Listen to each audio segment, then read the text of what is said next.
kasih karunia dari Allah Bapa, kasih sayang dari Tuhan kita Yesus Kristus, dan persekutuan daripada Roh Kudus, itulah kiranya yang memberkati saudara sekalian. Amin. Shalom, saudara yang kekasih dalam nama Tuhan, kita akan mendengarkan renungan harian pada saat ini, diambil dari kitab Yohanes 15 ayatnya yang kelima. Demikianlah bunyinya. Akulah pokok anggur dan kamulah ranting-rantingnya. Barang siapa tinggal di dalam aku dan aku di dalam dia, ia berbuah banyak. Sebab di luar aku, kamu tidak dapat berbuat apa-apa. Demikianlah bunyinya. Saudara, mungkin kita masih ingat lagu sekolah minggu, kira-kira demikian isinya.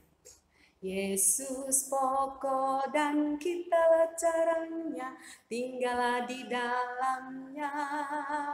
Yesus pokok dan kitalah caranya, tinggallah di dalamnya. Yesus pokok dan kitalah caranya, tinggallah di dalamnya. Pastilah kau akan berbuah. Saudara yang dikasihi Tuhan, lagu ini sungguh sudah lama kita kenal ketika kita masih anak-anak sekolah minggu.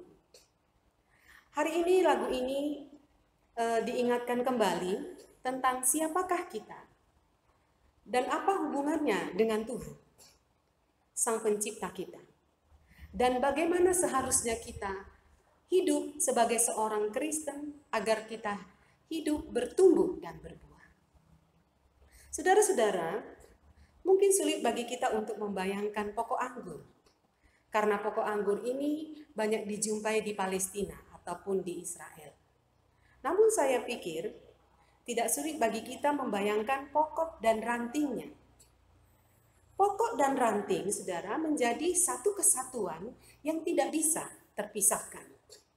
Dia melekat erat, ranting tidak dapat menghasilkan apa-apa tanpa melekat pada pokoknya. Karena apa? Karena dari pokok itulah sumber nutrisi yang dialirkan ke ranting-ranting. Sehingga saudara, ranting menghasilkan daun yang segar dan tentu akhirnya maka ranting itu akan menghasilkan buah yang segar pula dan bisa dinikmati oleh banyak orang. Intinya saudara, yang mau saya katakan bahwa ranting itu harus tinggal, melekat, menempel, menyatu pada pokoknya. Maka akan ada harapan besar untuk berproduksi. Step by step, perlahan tapi pasti, maka ranting akan menghasilkan sesuatu dari dalam dirinya. Karena apa saudara? Karena pokok akan menjamin mengalirkan zat-zat atau nutrisi-nutrisi dengan pasti, dengan cara yang tepat pada pohon itu. Saudaraku yang dikasihi Tuhan, ayat renungan hari ini menegaskan bahwasannya Yesuslah pokok anggur yang benar itu. Yesus adalah sumber keselamatan kita. Yesus adalah sumber nutrisi rohani orang-orang percaya. Dan kitalah ranting-rantingnya. Karena itu firman Tuhan hari ini berkata kepada kita, tinggallah di dalam Yesus. Karena di dalam Yesus ada keselamatan. Di dalam Yesus ada pengharapan. Di dalam Yesus ada penghiburan. Di dalam Yesus ada kasih dan ada pertumbuhan. Karena bagaimana kita hidup di dalam Kristus. Kristus. Saudara, yang pertama, mari kita menjalin relasi dengan Dia setiap hari tanpa putus-putusnya, dengan hati yang selalu terkoneksi dengan Tuhan. Bukan hanya sebuah tradisi menjalin relasi dengan Tuhan, tetapi relasi yang dihubungkan dari hati kita kepada hati Tuhan melalui doa-doa kita setiap hari. Doa dari hati ke hati yang kita sampaikan kepada Tuhan. Melalui firman Tuhan, maka juga saudara, ini salah satu jalan kita untuk menjalin hubungan dengan Tuhan. Karena firman Tuhan berfungsi sebagai nutrisi rohani kita. Dengan firman Tuhan, kita mendapatkan kekuatan. Dengan membaca firman Tuhan, kita diteguhkan. Kita mendapat pengharapan, kita dihibur. Ada petunjuk jalan yang diberikan kepada kita. Firman Tuhan yang kita baca setiap hari, maka akan dapat menjadi alat kontrol untuk kita. Menunjukkan mana jalan yang benar, mana jalan yang tidak benar. Firman Tuhan yang kita baca maka akan berfungsi juga sebagai alat pembersih. Saudara, perhatikanlah, ranting yang tidak bersih itu maka akan dibersihkan.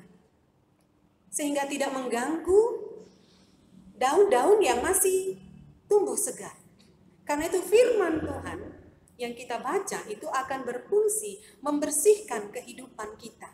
Membersihkan kita dari segala dosa-dosa kita.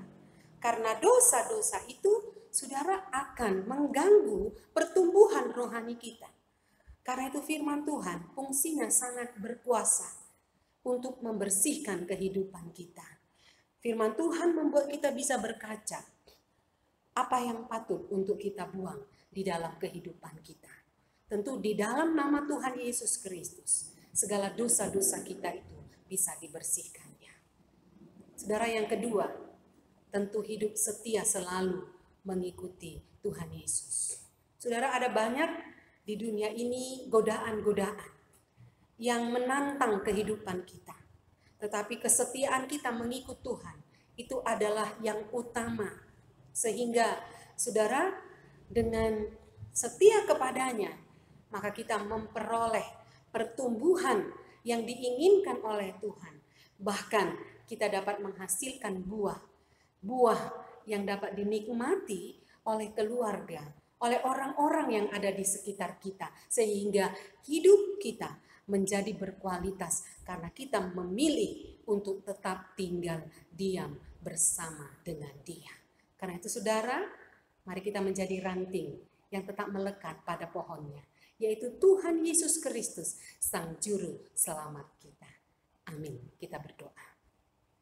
Terima kasih Tuhan, kami bersyukur memiliki pokok anggur yang benar, yaitu Tuhan Yesus Kristus, Sang Juru Selamat, sumber nutrisi, sumber kekuatan kami.